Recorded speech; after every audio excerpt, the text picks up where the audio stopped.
Shakib Al Hasan different character, champion player. Shakib Al হাসানের মতো player তো আসলে শুধু বাংলাদেশে নয়, ওয়ার্ল্ড ক্রিকেটে বিরল।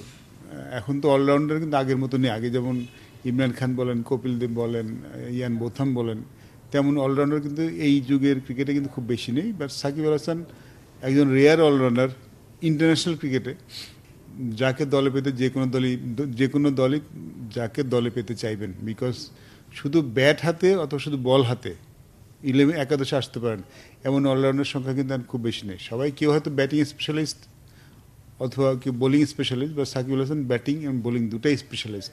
এরকম অলরাউন্ডার আসলে বিরল। আর চাপের মুখে এত অবিচল থাকা খেলোয়াড় আসলে খুব কম। তামিম ইকবাল,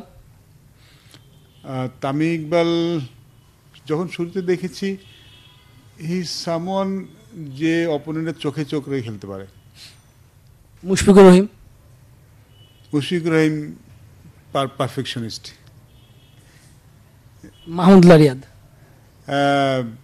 মাহমুদুল্লাহকে সাইলেন্ট কিলার বলে সবাই, বাট হি সামওয়ান যখন আপনি সমস্যায় পড়বেন, যদি কারোর উপর ডিপেন্ড করতে চান, মাহমুদুল্লাহ রিয়াদ তেমনই একজন।